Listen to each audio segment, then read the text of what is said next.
suena mi teléfono y yo, aló, hola, soy Jaime Bailey. Y yo, hola, llamo para agradecerte que hayas querido hacer mi película. Y yo le dije, bueno, no, gracias a ti. Abrí la puerta y salí, y lo puteé, y nos peleamos, y me da vuelta, tiré la puerta y se terminó. Lo había conocido hacía 2 horas. Mañana te vas a Colombia a hacer una telenovela, vas a ganar tanto. Yo temblaba, y cuando dijeron 3, 2, 1, acción, ese día me convertí a fuerza en un actor. Hasta que llegó un momento en el cual dije, no me siento cómodo.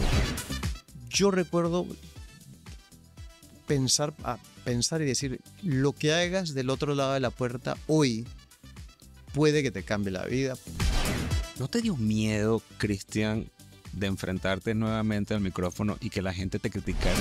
Cuando ven, dicen, a ver, o sea, si yo hago memoria hace 5 años atrás, no cantabas. Si hago memoria hace 10 años atrás, no cantabas. Si hago memoria hace 15 años atrás, seguramente ni siquiera llegarán allá. En su cabeza será, el galán de novelas hoy se le dio por actuar. Y dije, esto es la mujer con la que yo quiero estar. Y me inventé un trabajo para quedarme 2 meses en el Perú. Porque tú dijiste algo que a mí se me pararon los pelos. A lo mejor no te diste cuenta cuando lo dijiste. Yo me tenía mucha fe. ¿Cuál fue el punto de quiebre en el que dijiste, esto que estoy haciendo como actor no me está llenando en espíritu y quiero volver a mi raíz? ¿Cuándo fue ese quiebre? Cara a Cara con Rodner, el podcast, es presentado por Café 5 Gotas, el mejor café del Salvador. Y por Rodner Figueroa Style, la elegancia a tu alcance.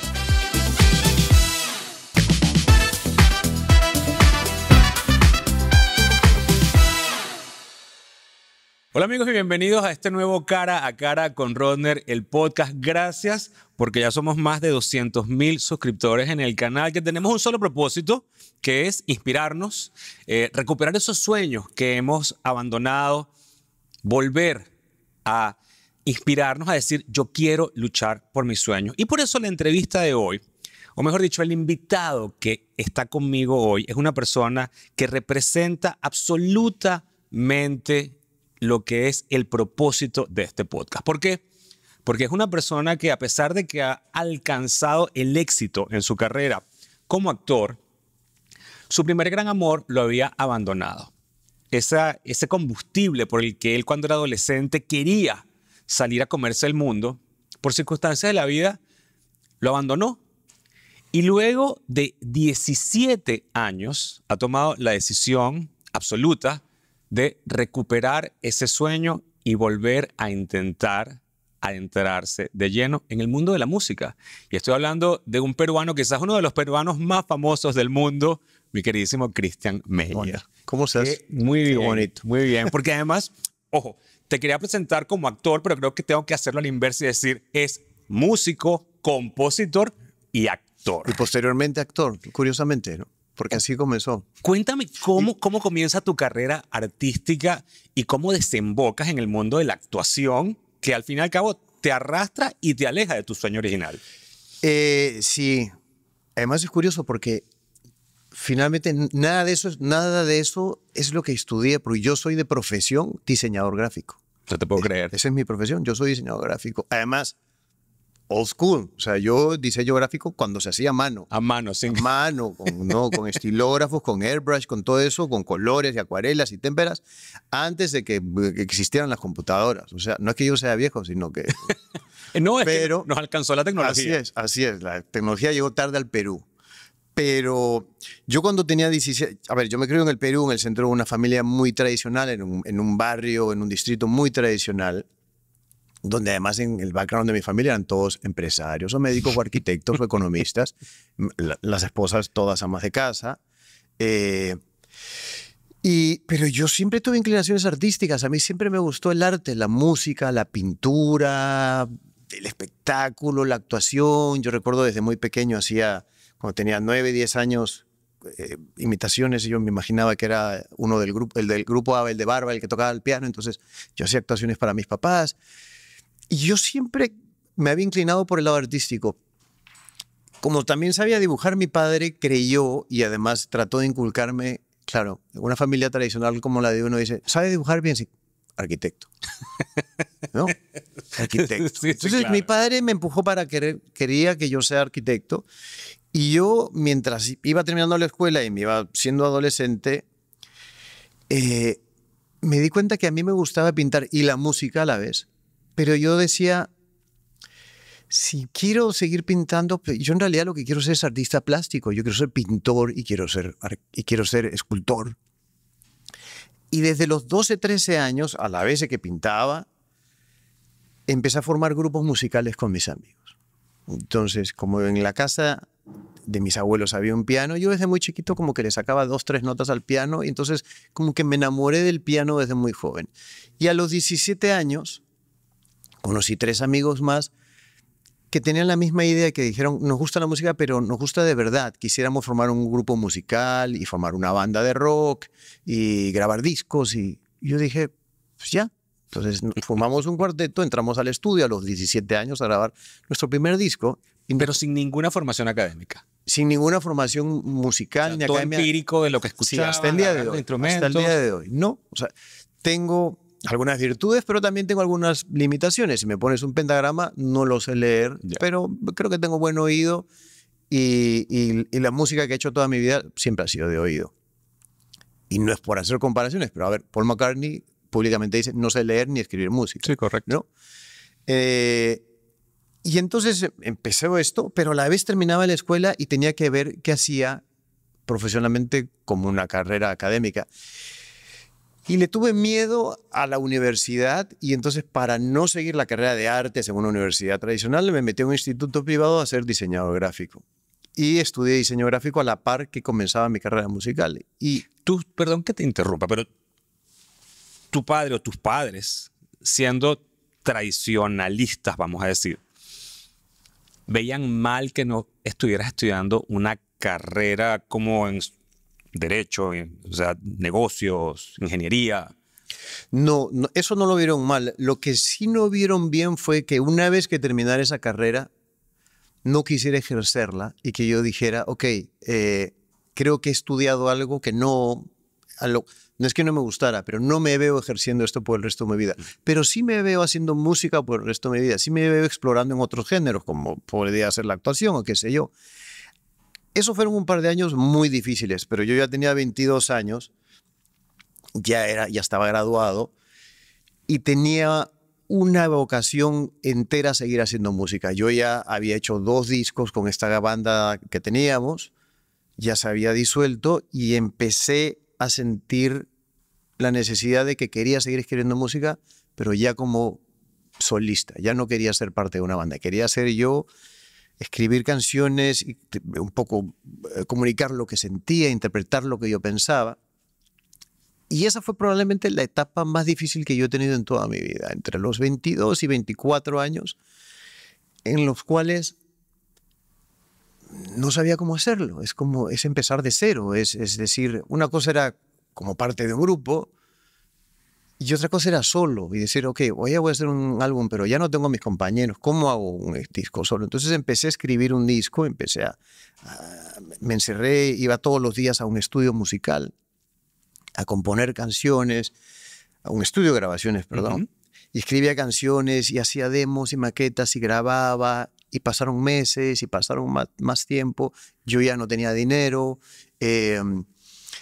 Empecé a tratar de trabajar en otras cosas. Entonces, había sido ya una persona muy famosa entre los 17 y los 22. Yo era el tecladista. Porque ese grupo fue lo máximo que había en el Perú hasta el día de hoy. ¿En serio? ¿Cómo se llamaba el grupo? El grupo se llamaba Arena Hash. Para todos los peruanos. Sí. Y éramos como si fuéramos los Beatles del Perú.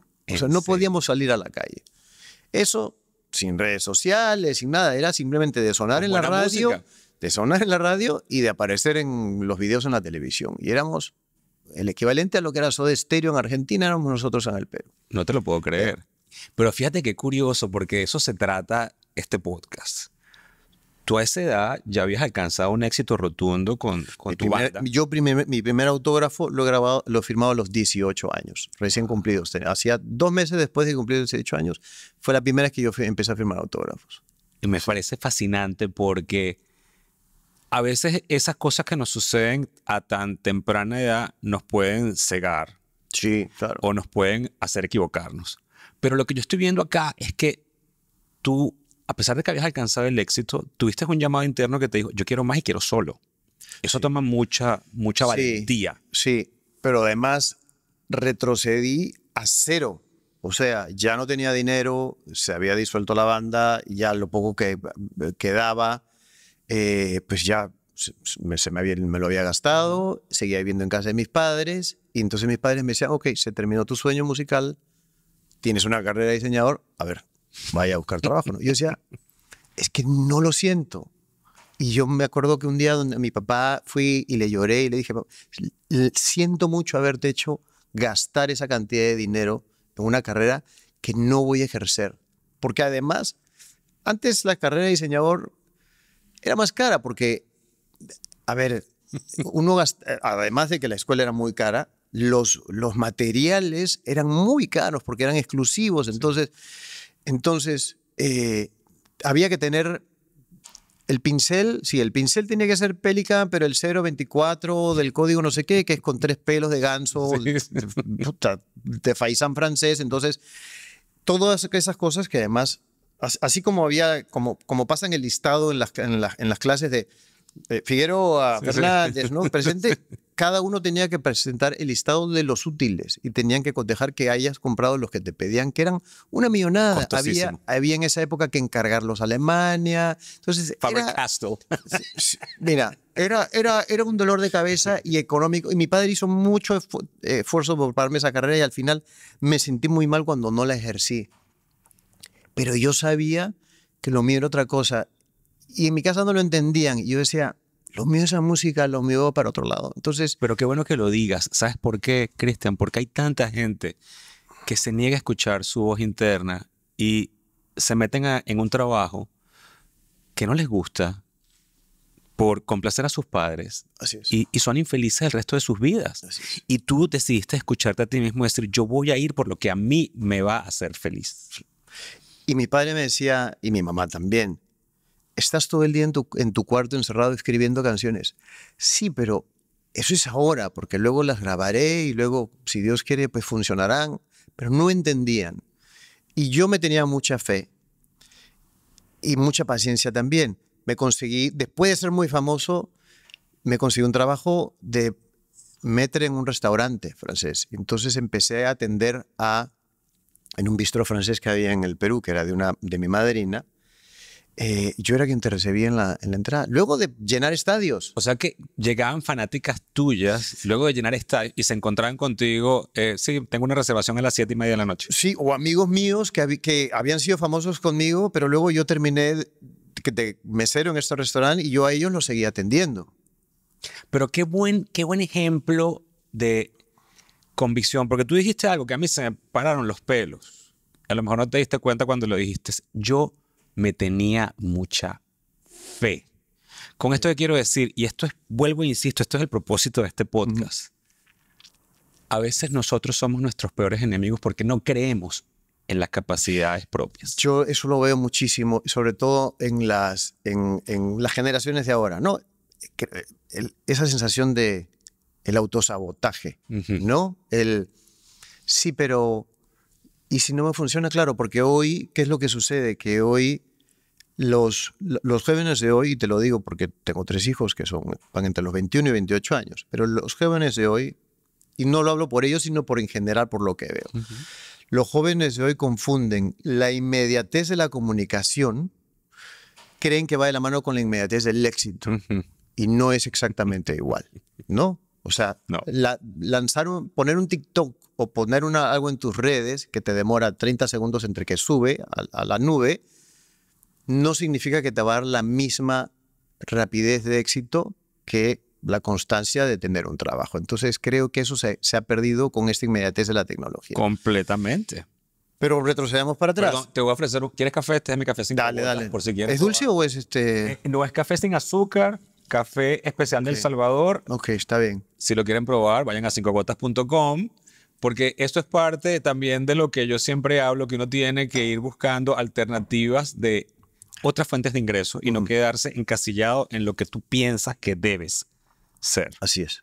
¿Cómo sales tú entonces del restaurante de maître a retomar nuevamente Yo iba carrera. de metre por las noches y durante todo el día estaba encerrado en un estudio escribiendo canciones y grabándolas y así me pasé como un año hasta que un día ¿Te daba pena estar en el restaurante? me daba pena cuando me encontraba con algún amigo mío muy cercano porque, a ver, el restaurante tampoco era muy popular, era muy, como que muy upscale. Buen restaurante. Entonces, era claro, un bistró francés en el corazón de San Isidro, en Lima, en el lugar como que Top. más. Sí. Y claro, yo atendía embajadores y presidentes y políticos y a veces, claro, amigos míos de mi edad que iban con la novia o con amigos y yo los tenía que atender como atendía a todo el mundo. Y entonces hacía eso por las noches y durante el día estaba en el estudio escribiendo canciones y me pasé así como un año hasta que un día los dueños del estudio musical donde yo pasaba el día me dijeron, Cristian,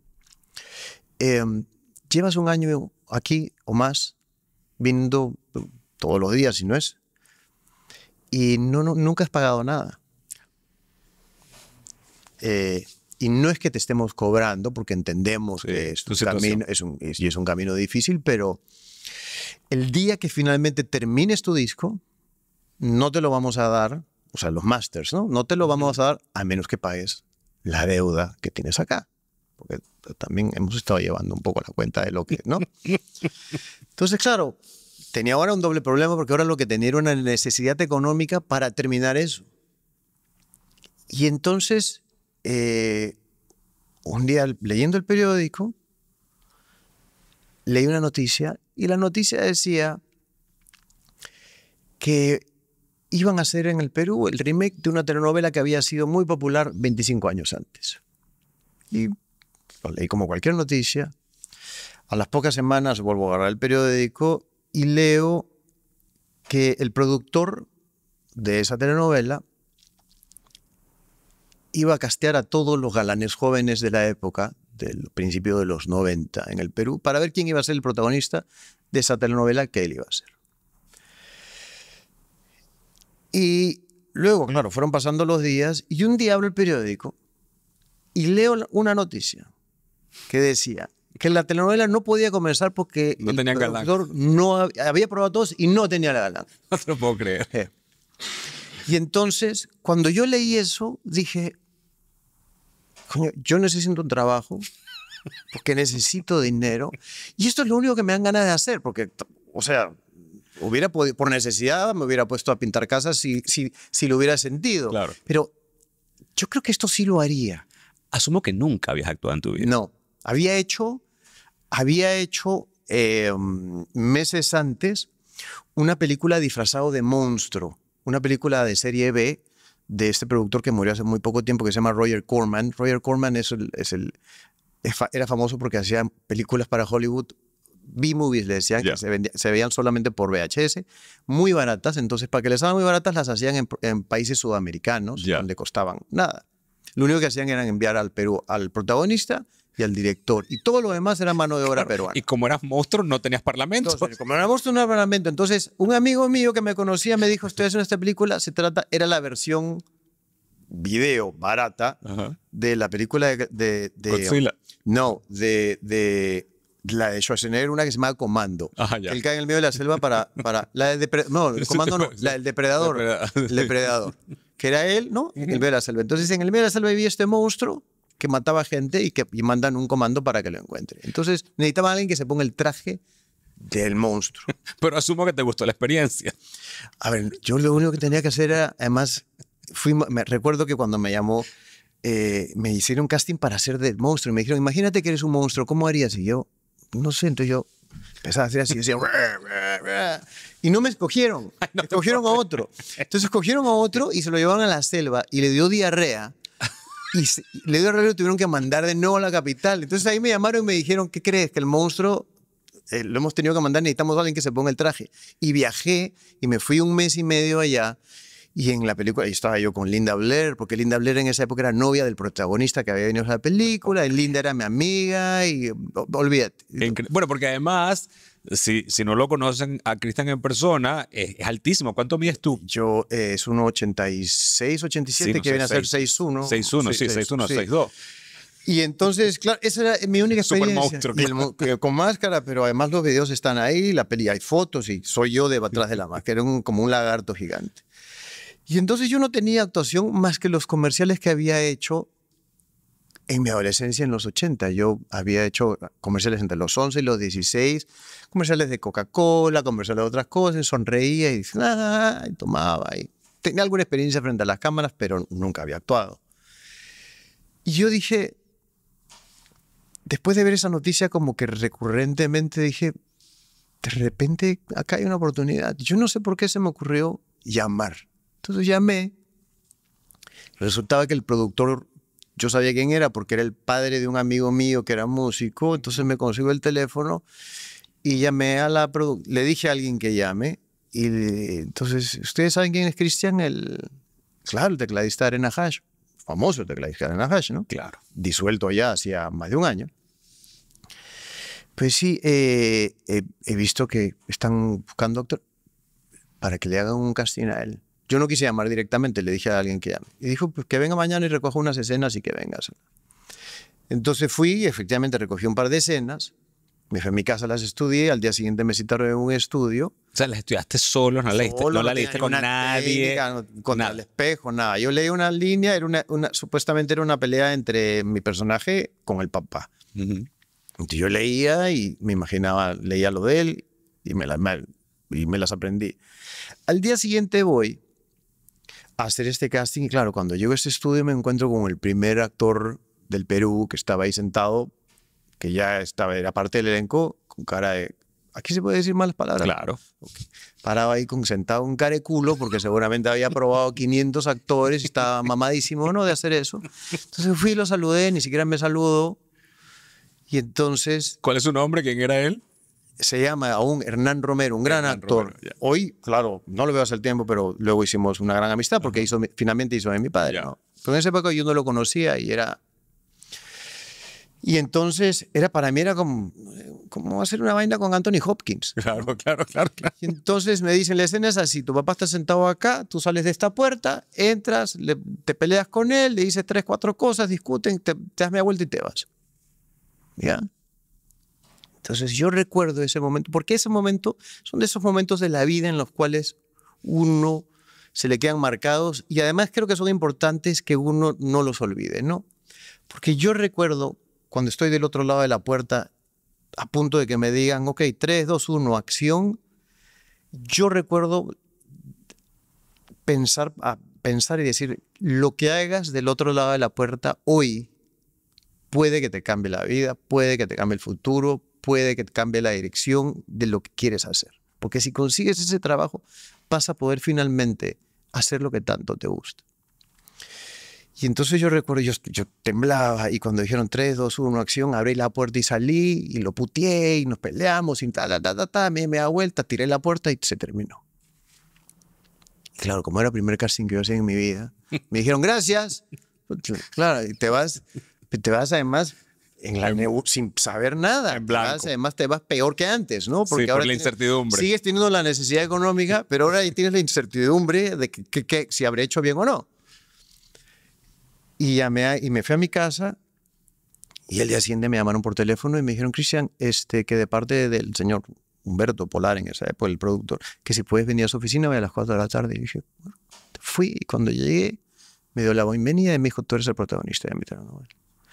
Ese día me convertí a fuerza en un actor. Yo no sabía nada, trajeron a un tipo para que me enseñara a modular con el lápiz, con el corcho, con todo, y me prepararon en 3, 4 semanas para que decentemente pudiera salir frente a cámaras. Qué maravillosa historia, Cristian, porque tú sabes cuánta gente se limita a no hacer cosas que nunca ha hecho antes por el miedo. Así es. Y tú dijiste algo ahorita que a mí se me quedó. Tú estabas detrás de esa puerta. Número 1, entendiendo que ese era un parteaguas en tu vida, si lo alcanzabas.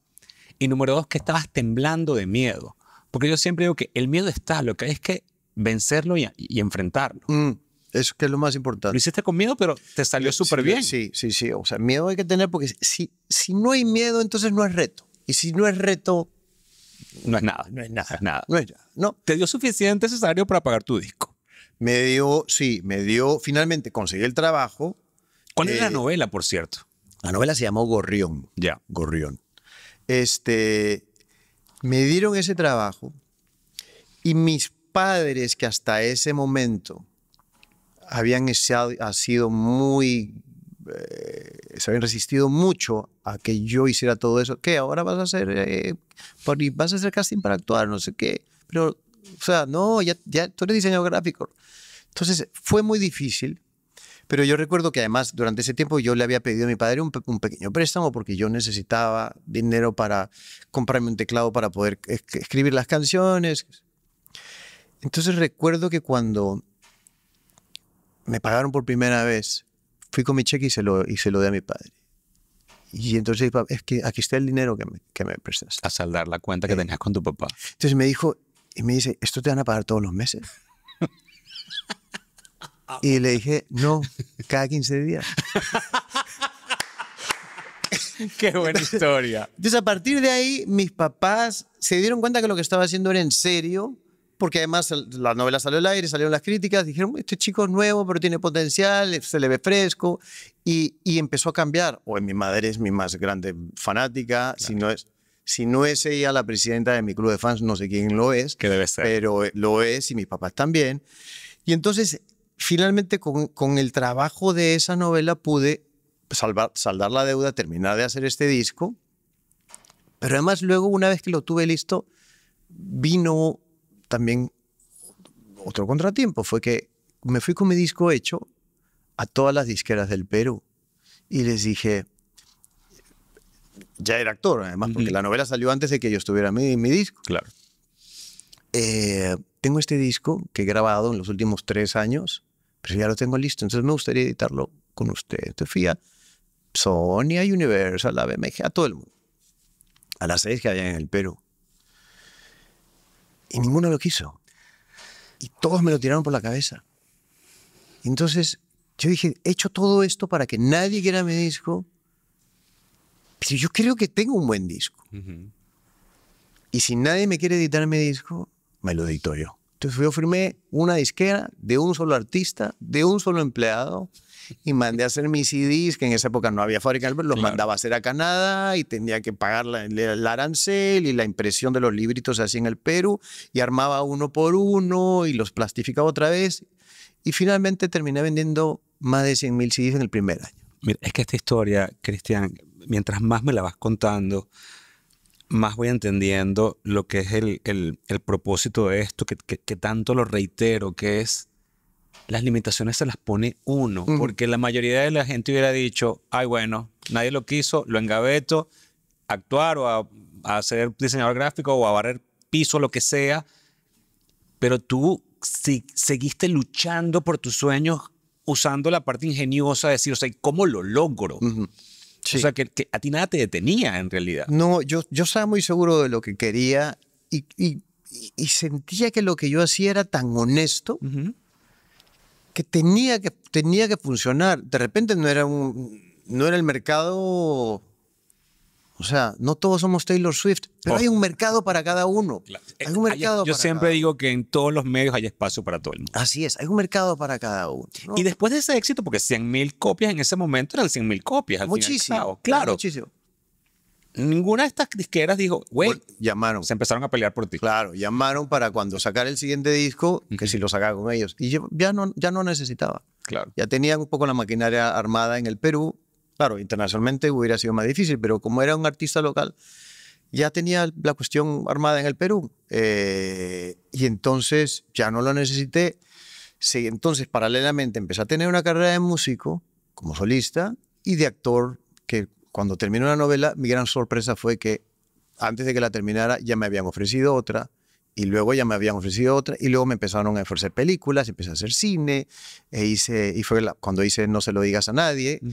Yo tenía 27 años y había hecho ya 4 novelas antes, y dije, me están llamando bastante para actuar. Quizás para la gente que no domine el tema, No se lo digas a nadie, es una película basada en un libro de Jaime Bailey. En la primera novela de Jaime, sí. Que fue súper exitosa porque además ese No se lo digas a nadie era un poco autobiográfico de la vida de Jaime, donde se exponían muchas cosas acerca de su sexualidad. Sí, de cómo fue crecer en el corazón de una sociedad conservadora y machista como la que había en Lima en los 80s, siendo gay o bisexual o teniendo inclinaciones que no eran las más comunes. Cuando te ofrecieron esa película, pensando también que tus padres eran conservadores, ¿se los platicaste o te lo quedaste callado o dejaste que fuera una sorpresa? ¿Cómo manejaste ese tema? Porque creo que también debe haber sido temático, ¿no? O sea, o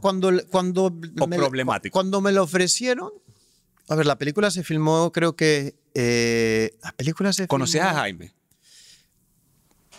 No conocía a Jaime. no lo conocía. No, de hecho, una vez que filmé la película, suena mi teléfono y yo, aló, hola, soy Jaime Bailey. Y yo, hola, llamo para agradecerte que hayas querido hacer mi película. Y yo le dije, bueno, no, gracias a ti. ¿Sabes qué es lo más curioso? Es que esto ha sido en el año 98.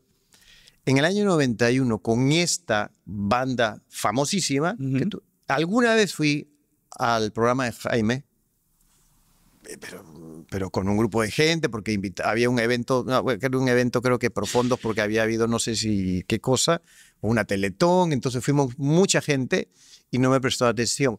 Pero luego de eso, porque además se lo hice recordar a Jaime, como por esa época, un día me encontré a Jaime en un bar y Jaime estaba parado solo. Y le dije, ¿tú eres Jaime Bailey? No, le dije, mi nombre es Christian Mayer. Un día voy a ir a tu programa. Porque Jaime este programa lo ha tenido durante 40 años. Sí, de toda la Primero vida. en el Perú y luego Sí. en Estados Unidos. Sí. En esa época lo tenía en el Perú. Jaime está en la tele desde los 19 años.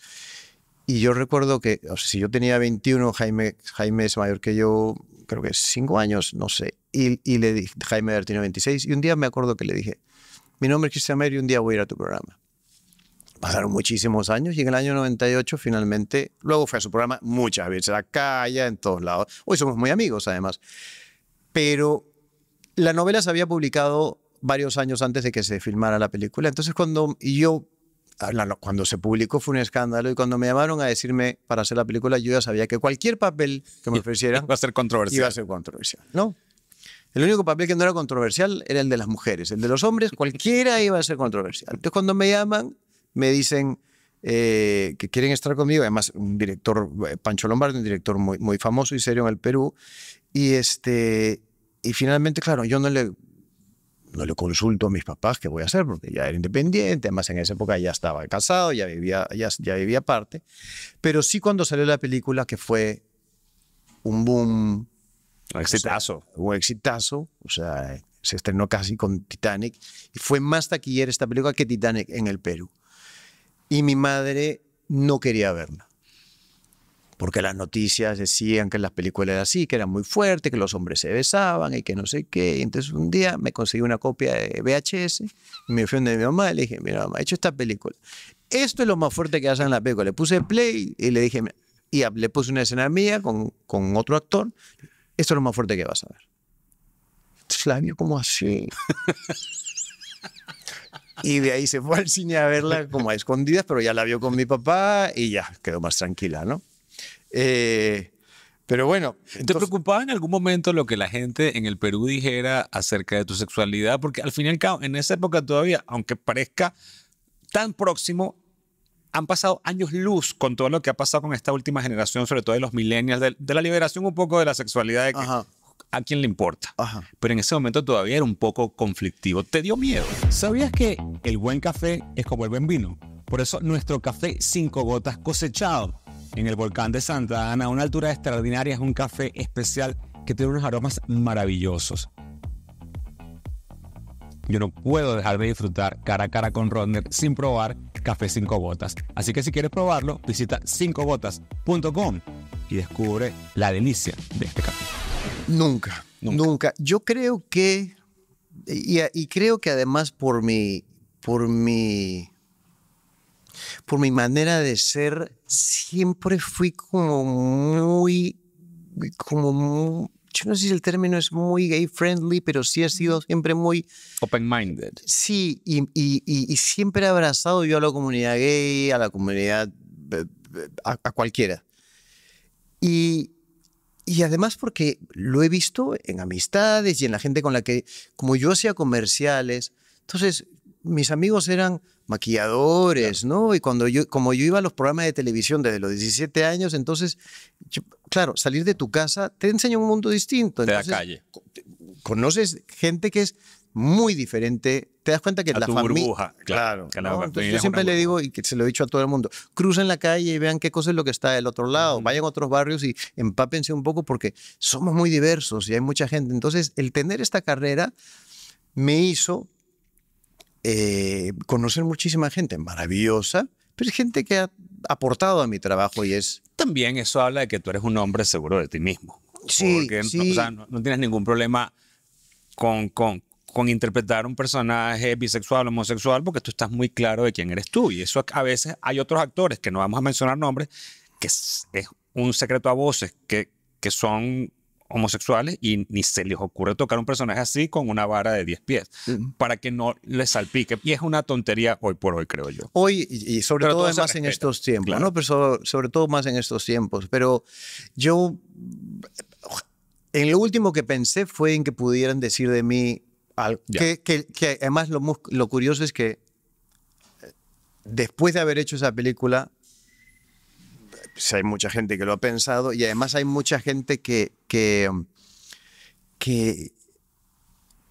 de repente ha dicho, "Oye, necesitamos un personaje que pueda ser de gay", entonces me han llamado a mí, ¿no? Sí. No, lo hice para esta película, pero tampoco es que... Claro, ¿no? claro. Lo hago todo el tiempo. Pero creo que la experiencia más bonita que yo he tenido ha sido que cuando la película se estrenó en el Festival de Cine de San Sebastián, la ovación fue tan grande y que luego venga tanta gente, sobre todo además gay, bisexuales, de la comunidad LGTB, ¿no? No solamente a felicitarnos, sino a agradecernos Sí. y a decir, jamás hemos tenido películas que hablen por nosotros de la manera como lo han hecho Claro. ustedes. No, y es muy humano. Entonces, yo eso lo he atesorado mucho y por eso yo le tengo muchísimo cariño a lo que hice en esa película. Desde luego. Y a eso. Desde luego. Y yo siempre he estado muy abierto a cualquier tipo de rol. Es más, he pretendido ser galán de telenovelas, cosa que tampoco soy.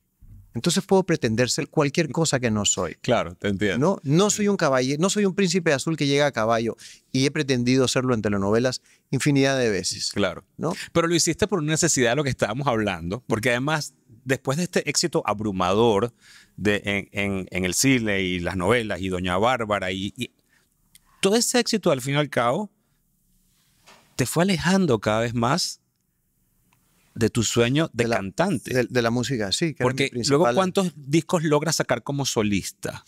Yo tenía 2 con la banda y luego 3 de solista. Entonces yo hice el primero que me costó, luego hice el segundo que lo hice ya en mejores condiciones aquí en Miami en el año 99. Ya mi carrera actoral estaba como que de alguna manera consagrándome en mi país, pero no internacionalmente. Y luego decido parar de actuar y hacer un tercer disco como solista, al cual le invertí mucho tiempo y dinero. Ya me fui a Nueva York a hacerlo, lo hice con músicos de Sting y de Bruce Springsteen y se hizo un gran lanzamiento en el año 2002 y sale este disco y comienzo una gira en el Perú y a inicios del 2003, cuando yo estaba en gira, te llevaba apenas 6 meses de gira, un muchacho de mi entorno musical, de mi banda, fallece en un accidente automovilístico en un fin de semana y en mi banda, que éramos como 7 músicos o qué sé yo, 3 eran hermanos, uno de ellos, además el bajista, entonces era como la columna vertebral de la banda, perdón, fallece y eso fue un golpe muy duro porque reemplazarlo no fue igual. Al principio, claro, hubo una pena y luego, a ver, esto tiene que seguir, porque esto no solamente soy yo, esto es una corporación, esto tiene que seguir avanzando. Pero no se sintió igual, se sintió que un espacio vacío en el grupo, en mi entorno, en el escenario. Entonces decidí parar momentáneamente hasta que yo me sintiera como que a gusto para sentirme bien, como preparado para volver a retomar esto que además quería mucho, pero que en ese momento me estaba causando muchísimo dolor. Y dije, pues voy a tratar de tapar el dolor con lo que pueda. Buscaré un trabajo de actuación, trataré de ampliar mis horizontes. Y sucede un acontecimiento que me lleva por otro lado. Me vine aquí a Miami y Mauricio Abaroa, no sé si lo conociste, Mauricio Abaroa, de la academia. Que en esa época era... Bueno, Mauricio Abaroa, para los que sepan, el presidente de el hermano de él, creo que es el hermano. Mauricio fue manager de Luis Miguel. Cierto. Es el manager. Y en esa época era manager de Gianmarco Ciñao, que es un cantante peruano. Fantástico. Que queremos mucho. Sí, extraordinario. Y Mauricio, conversando con él de Gabriel esto... Abaroa es el presidente. Mauricio, conversando con él de esto, me dice, mira, ayer he conocido a alguien que maneja actores. Lo voy a decir para ver si nos vamos mañana a almorzar. Y era Luis Balaguer. Mi manager. Era Luis Balaguer. Entonces al día siguiente... Que hay que explicar, Luis Balaguer es el manager de Sofía Vergara, Raúl de Molina, bueno, de finalistas interminables, por el servidor, de los mejores talentos que hay. Así es. Y entonces, yo iba a decir una broma, de los menos talentosos, ¿no? De los menos talentosos, de los que no hay para dónde sacarle. De los menos talentosos, pero los que cobran más. Sí. Entonces, a fin del año 2003, tenía meses de haber yo ya dejado de hacer todo, además, porque ni estaba actuando ni estaba de gira. Nos vamos a almorzar y me siento y conozco a Luis. ¿Quieres agua? Agua, está bien. Sí, agua está bien. Agua, sirve un poquito de agua, por favor, que está tosiendo un poquito acá, para que aquí resolvemos todo. Está bien, está bien. Pero seguimos contando. Exacto, ¿no? claro, sigue con la historia, correcto. Y entonces almorzamos y converso con Luis y hacemos como muy buena conexión y Luis me dice, almorzamos de 1 a 3, creo. Entonces terminamos el almuerzo a las 3 y me dice, ¿por qué no te ves a las 5 a mi oficina? Ahí a Latin World, cuando quedaba en Biscayne, no sé dónde. En Biscayne, sí. Vente a las 5 a mi oficina. Y dije, ya. Entonces terminó, me fui hace tiempo a algún lado. Y a las 5 en punto llego a la oficina de Luis. Y me anuncio, me dicen, sí, que pase a su oficina. Entonces entro a la oficina de Luis y estaba Luis en el teléfono. Y me va a entrar, gracias, muchas gracias. Y me va a entrar y la situación fue esta. Sí, justo estoy entrando por la puerta de mi oficina. Ven, pasa. Sí, aquí lo tengo al lado. ¿Te quieres ir a Colombia a hacer una novela? Y le dije, sí, dale, mañana te lo mando. Listo. Cuelga el teléfono y me dice, mañana te vas a Colombia a protagonizar una telenovela. Lo había conocido hacía 2 horas. Mañana te vas a Colombia a hacer una telenovela, vas a ganar tanto. Allá te va a atender mi socia, que era... ¿cómo se llamaba? Claudia Telles. ¿Claudia Telles era? Claudia Telles, no, que falleció. Claudia Telles, creo que era la manager de Shakira. Que era la manager de Shakira, pero el talento que iba a Colombia, ella se encargaba de ella. Y al día siguiente yo estaba en Colombia protagonizando una telenovela con un manager que había conocido horas antes. Ya tenía departamento, ya sabía... Patricia Telles. Y tú eres un hombre de red, o sea, no quiero decir arriesgado, pero eres un hombre... Arriesgado, sí. Arriesgado, sí lo quiero decir arriesgado, pero más que arriesgado es que no le temes a lo que se te presente. No, yo creo que... Eres temerario. Es que yo creo mucho en el desapego, porque quedarnos en nuestra zona de confort es estar en contra del desapego, ¿no? Contra del crecimiento. Yo sí creo que, por eso un poco, que es la historia que vendrá después, por eso yo creo que esto de haber estado yo itinerante durante tantos años ha sido porque siempre he sido muy abierto yo al desapego. Yo hago una relación, luego hago maletas y me voy a otro lado y así me lo he pasado trabajando. Pero también te voy a decir algo, porque esa es tu forma de ser.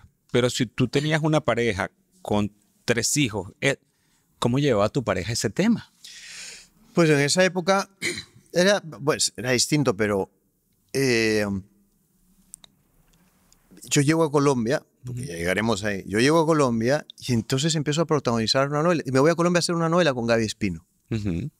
Más llego a Colombia sin saber quién era mi protagonista. Llego, me dicen, mira, llega Gaby Espino, con ella vas a hacer una telenovela. Ni sabías dónde ibas a vivir. Sabía nada, no sabía nada. Yo sabía que me iba a Colombia por los próximos 9 meses, sabía cuánto me iba a pagar, no sabía nada más. Y entonces hice una novela en Colombia y cuando terminó la novela, pues me voy al Perú, me regreso, pero ya mi carrera era otra, porque inmediatamente cuando termino me llaman de Telemundo para hacer La Tormenta, que fue la novela que hice con Natalia Streiner. Entonces, una fue jalando a la otra. Entonces hice La Tormenta y luego hice El Zorro y luego hice Doña Bárbara, ¿no? Y eso fue desviando esta pequeña pausa que yo estaba haciendo a la música. Esto empezó a crecer como una bola de nieve que además que no tenía cómo crecer, no tenía cómo parar. Cómo detenerla. No tenía cómo detenerla, ¿no? No tenía cómo detenerla. Pero sentí que lo que estaba haciendo me hacía feliz. En ese momento sentí, ya estaba casado, ya tenía 3 hijos, tenía una necesidad económica que no era la misma de antes, entonces tenía que cumplir con responsabilidades. Tenía más responsabilidades. Y claro, un poco por tratar de cubrirlas, me fui quedando en un lugar que además empecé como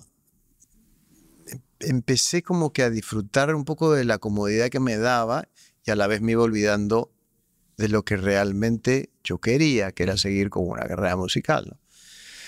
Es que yo siento que esa es la gran tragedia a veces de cuando crecemos, de que las obligaciones financieras más las obligaciones familiares van haciendo que nuestro sueño cada vez se vaya hundiendo más y más. Sí. Y recuperarlo a veces toma mucha valentía. Ya conociéndote un poco más, sé por qué estás hoy aquí retomando tu carrera musical, pero quiero saber cuál fue el punto de quiebre en el que dijiste, esto que estoy haciendo como actor no me está llenando el espíritu y quiero volver a mi raíz. ¿Cuándo fue ese quiebre? Toda mujer quiere verse bella y elegante independientemente de su tipo de cuerpo. Y es por eso que en Rodner Figueroa Style hemos diseñado una línea de ropa ideal para que te veas estupenda. Por eso te invito a que visites rodnerfigueroa.com y descubras la elegancia a tu alcance.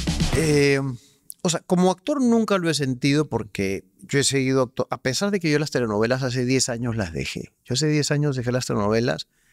Ya venía probablemente los últimos años pensando que no era lo mío, pero me fui quedando porque me pagaban muy bien. Y yo decía, es que sería muy irresponsable de mi parte, teniendo 3 hijos que atender, rechazar esta cantidad de dinero que de alguna manera me va a ayudar a educarlos o criarlos o qué sé yo. Entonces, durante los últimos años me fui quedando en un círculo en el cual hice trabajos solamente por eso. Hasta que llegó un momento en el cual dije, no me siento cómodo. Y fue la última novela que la hice hace 10 años. Y dije, creo que este género, creo que además yo ya no tengo nada más que aportarle. Ya he hecho no sé cuántas novelas a caballo, yo ya no tengo, o sea, lo único que me queda es repetirme. Y que ellos me contraten para repetirme. Entonces, creo que con este género ya cumplí, que es el género del melodrama, de la telenovela. Y decidí ponerle punto final en el 2014. Y yo recuerdo que la primera película que hice luego de hacer una telenovela en Televisa, que fue la última que hice. ¿Cuál fue? Hice una película que se llamó Magallanes. Y la hice por un dinero simbólico. O sea, casi por no dinero, pero como actor, te gustó el personaje. Me traía muchas más satisfacciones. Yo decía, esto sí, cuando llego a dormir, pongo mi cabeza en la almohada y digo, hoy sí trabajé en algo que me llenó, hoy sí fui feliz en mi trabajo. Y en los últimos años no estaba siendo muy feliz. Entonces dije, y joven no me estoy haciendo, porque la vida se está pasando, y creo que ya es momento de empezar a retomar las cosas que me hacen feliz, porque hay una sola oportunidad de vivir. Entonces empecé a a pensar en que quería hacer solamente las cosas que me hacían feliz. Pensaba en que si quería volver a la música tenía que hacerlo, pero realmente tenía que sentirlo, porque no quería decir, vuelvo a la industria musical y veo cómo hago un disco. No, necesito parar en algún momento y realmente, si voy a escribir un disco, porque los discos,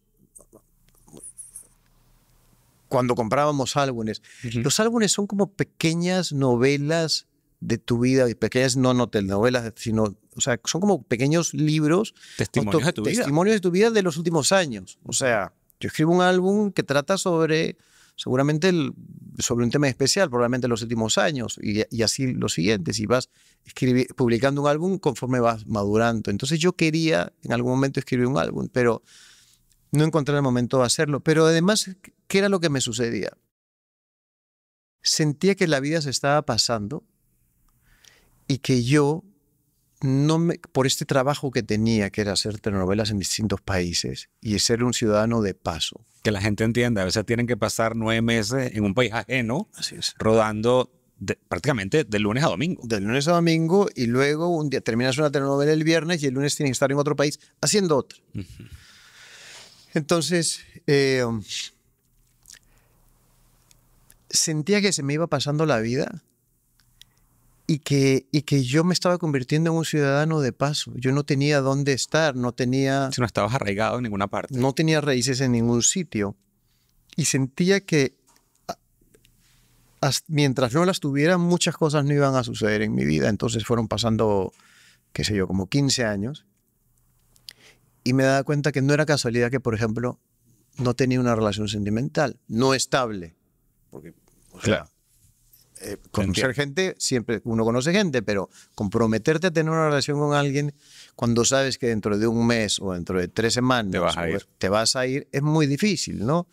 Saber que cuando tienes 3 días libres, ¿cómo los ocupas? ¿En ir a visitar a alguien con quien tengo una relación no comprometida, o aprovecharlos en regresar al Perú a ver a mis hijos los 3 días? Entonces, fue muy difícil y el tiempo se fue pasando. Y también me daba cuenta que, por ejemplo, o sea, yo no tenía una casa, no tenía una casa. Me daba cuenta que los frutos de todo ese trabajo que yo había hecho en los últimos años no los podía disfrutar, porque era como, a ver, estás constantemente trabajando, pero hay un momento en el que uno se quiere sentar y decir, esa es mi cocina, y esa es la vajilla que me compré el otro día en Williams-Sonoma y la quiero disfrutar, ¿no? Y entonces todas esas cosas que te dan como fruto tu trabajo, no las puedes disfrutar porque no tienes tiempo, no tienes un lugar donde hacerlo. Entonces vi que se pasaba el tiempo y dije, creo que mientras yo no consiga un hogar, así sea un hogar de uno, pero mientras yo no fije mi residencia en algún lugar de este planeta, nada de esas cosas van a ocurrir. ¿Y dónde sembraste esa semilla? Y entonces esa semilla decidí sembrarla en Los Ángeles, teniendo yo un sitio acá, pero yo no me veía aquí, no me veía permanentemente. Y entonces Los Ángeles, que es una ciudad que me gusta mucho por el clima, por la geografía, porque a efectos de mi trabajo me funciona también la industria, está cerca a Miami, está cerca a México y por ende pues, al resto de países. Es un lugar que había estado visitando constantemente en los últimos 10 años. Y entonces un día vine aquí a mi casa de Miami y recogí mi auto y me fui manejando a Los Ángeles. Y al tercer día, me tomó 6 días llegar. Obvio, irías por Texas. ¿Ah? Irías por Texas al tercer día. Sí, de hecho, Texas te toma 3 días cruzar Texas. Me imagino. Sí. Y además es gracioso porque cuando estás por Texas te cambia la hora 2 veces. Sí, en el celular ves que la hora cambia 2 veces. Qué así. confusión. Sí.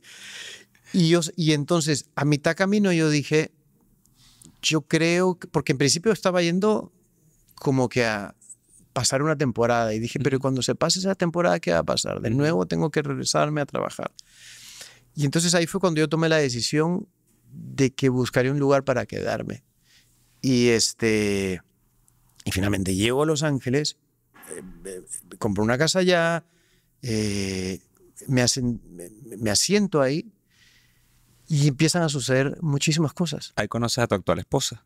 No ahí, la conocí en Perú, pero a raíz de que yo ya sabía que yo ya tenía una casa, tuve la seguridad de saber que podía iniciar una relación con alguien. Cuando yo llego, coincidentemente, arranca la pandemia.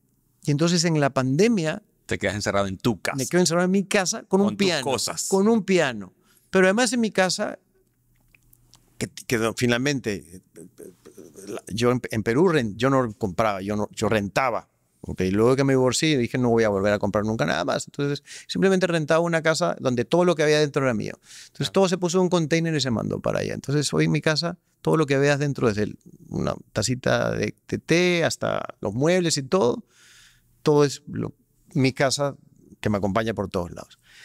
Pero entonces sentí que por primera vez en mi vida yo podía disfrutar de un lugar. Entonces, me voy al jardín y riego las plantas y por las mañanas tomo jugo de naranja que lo saco de mis propios saules y me hago limonada con los limones de mi jardín y saco la basura y empecé a disfrutar cosas ordinarias que nunca en mi vida había experimentado. Y por eso le pones ese nombre al álbum. He vuelto a casa, sí. Primero porque finalmente encontré ese lugar y en ese lugar fue que a los pocos meses sucede la pandemia y estoy encerrado con un piano y empecé a escribir canciones otra vez orgánicamente, sin pedirlo. Empecé a escribir canciones y entonces dije, bueno, me voy a bajar un programa de computadora para grabarlas. Me empecé a comprar unos monitores y un micrófono y entonces empecé a hacer demos y maquetas y cuando termina la pandemia me di cuenta que había escrito un álbum en pandemia. Y el álbum se trataba de mí en ese momento, de que había llegado a la adultez, de que finalmente tenía una casa, que tenía una historia que contar, que era inmensamente feliz, que me podía dar la oportunidad para amar. Tanto es así que cuando ya tenía el disco casi listo, me fui al Perú a hacer un trabajo de 2 días y conocí a Andrea en ese trabajo. Y dije, esta es la mujer con la que yo quiero estar. Y me inventé un trabajo para quedarme 2 meses en el Perú. O sea, fue amor a primera vista. A primera vista, sí. Y me quedé 2 meses en el Perú, me inventé un disco y me grabé un disco en vivo en el Perú, todo para poder verla. ¿A qué se dedicaba Andrea? ¿O se dedicó? Porque es cómo se conocen rápidamente para entender. Ella era... fue en el trabajo, o sea, fue en el trabajo de 2 días. En el trabajo que yo tenía, sí. Pero ella trabajaba para una empresa con la cual yo tenía un contrato y ella trabajaba para la empresa y fue ahí en esta reunión social que nos hemos conocido y finalmente pues ahí nos conocimos, pero además yo la conocí sabiendo que yo ya tenía, a ver, que ya tenías casa donde llevarla. O una casa que alquilar en caso ella me diga, mijito, usted quiere estar conmigo, entonces viene a vivir a Perú, entonces ya sabes que tienes una casa que alquilar, es como que tú hoy... Ya. Tú tienes una casa aquí en Miami y conoces a una persona que vive en la China. Hay 2 posibilidades. Sí. O se vende esta casa o se alquila esta casa y te vas a vivir a la China, o al revés. O que juntos digan vamos a vivir a Alemania. ¿En qué terminó entonces el entendimiento de ustedes? El entendimiento de nosotros terminó en que ella se vino a vivir conmigo a Los Ángeles. Perfecto. Y nos casamos hace un año. Enhorabuena. Gracias. Pero el hecho de saber dónde estaba yo parado me daba la seguridad de saber cuál iba a ser mi futuro. Antes, como yo no sabía, yo era un ciudadano del mundo, no podía decidir de esa manera. El hecho de saber que mi casa estaba en Los Ángeles, si ella me decía, no quiero vivir a Los Ángeles y tampoco quiero vivir a Perú, me quiero vivir a Grecia, seguramente nos hubiéramos ido a vivir a Bueno, Grecia. por tu forma de ser, no me sorprendería. Sí, no. Te tengo que preguntar, Andrea es más joven que tú. Pero un poquito nomás. Casi no se nota. Es que está Andrea, ¿qué tan poquito? 26 años. Ok, cosa que me fascina. Sí. El tema de tener hijos con Andrea, para ti es un conflicto porque ya los tuyos están hechos y derechos. Ya tú saliste de eso. Sí, de hecho mi hijo mayor es unos meses mayor que Andrea, pero es un tema que no... como que no discutimos y menos a mucho detalle porque... Pero si pasa. Faltan... tanto yo como Andrea somos de la idea que primero hay que realizarse como persona antes de empezar a adquirir más responsabilidades. A mí me pasó al revés. Yo fui papá muy joven. ¿A qué edad? a los 25. Sí, jovencito. Y me tocó trabajar muy duro para poder sacar adelante a mi hijo y luego a mis hijas y a todo el mundo. Además, sacarlos adelante mientras yo trataba de imaginarme cuál era mi lugar en el mundo, ¿no? Hoy sería mucho más fácil, pero yo no quiero darle esa responsabilidad a Andrea tampoco. Claro. Y ni ella se la quiere dar a ella, porque ella también tiene muchísimas metas. Antes de ser madre o cualquier otra cosa, creo que es muy importante realizarte como persona, como profesional. Por eso es que no es fuera de lo común cuando ves estas actrices de Hollywood que a los 40 deciden ser mamás. Porque claro, porque llevan... O no serlo como Jennifer Aniston.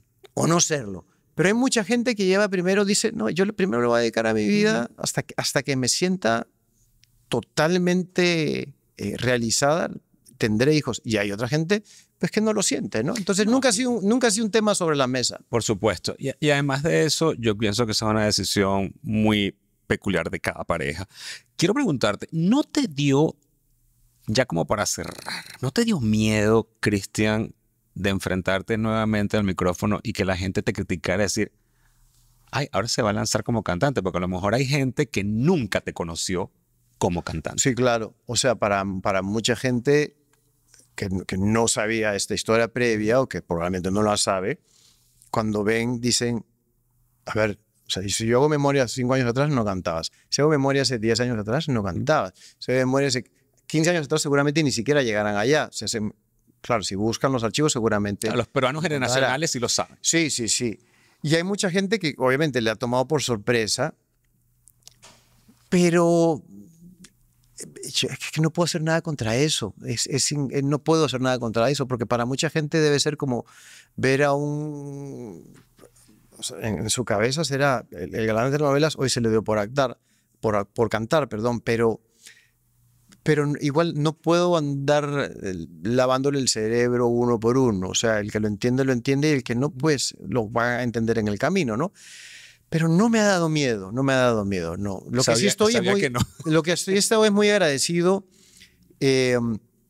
Para comenzar, hacer música 20 años después, si lo hacía tenía que ser muy honesto y tenía que hacer lo que siento que quiero hacer. No era cuestión de prender la radio y decir, ¿qué es lo que está sonando hoy? Ah, estos son los géneros, estas son las tendencias, y esto es lo que hay que hacer, esto es lo que voy a hacer. No, yo quería que lo que haga tenga relación a lo que he hecho toda la vida. Bueno, entonces, has trabajado con productores de Madonna, Elton John, o sea, hay una calidad musical sí, que lo avala, siempre ¿no? le he puesto un cariño muy grande. Entonces creo que el mejor cumplido que yo he recibido ahora a la vuelta ha sido que alguien me ha dicho, esto suena a Christian Meyer.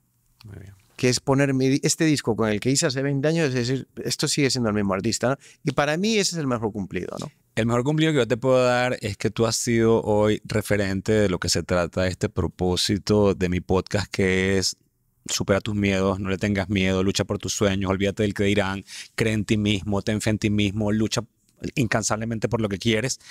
Y eso para mí ha sido maravilloso. Siempre termino todos los podcasts, Cristian, pidiéndole a mi invitado que diga cuáles son sus consejos para superar los obstáculos que irremediablemente la vida nos va a presentar en el camino para nosotros poder alcanzar nuestros sueños. Mira, lo primero es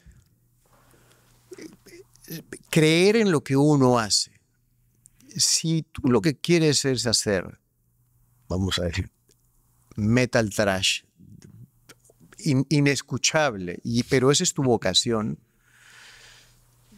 hazlo, porque siempre va a haber alguien que te va a seguir, y esa persona va a convocar más gente y como dije al comienzo, probablemente tu público objetivo no sea el mismo que el de Taylor Swift, pero va a ser el público objetivo que tú te mereces, y no por querer ganar más público vas a ponerte a hacer algo que no te gusta, porque es horrible, y se lo digo yo, es horrible trabajar en algo que a uno no le gusta.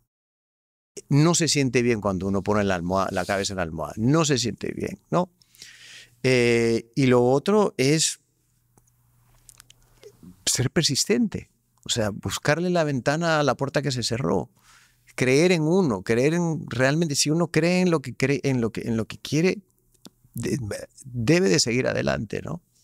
Y lo mejor, que además que es lo que yo me digo mismo todas las mañanas, mejor que limpiar es no ensuciar. Eso es lo mejor que no sé. Te quiero agradecer tanto esta conversación, Cristian, porque creo que he aprendido yo y muchísimos de los que nos están viendo hoy cosas maravillosas de ti, de tu historia, y se van a llevar grandes consejos. Así que ya saben, si les gustó, compártanlo, denle like, comenten, porque sobre todo, nunca sabes quién en tu entorno escucha un consejo de los que dio Cristian hoy, resuena en su vida y cambia la trayectoria para lo mejor que esté por venir en la vida de esa persona. Así que compártelo. Les mando un beso y nos vemos en otro Cara a Cara con Rodner, el podcast. Chao, chao.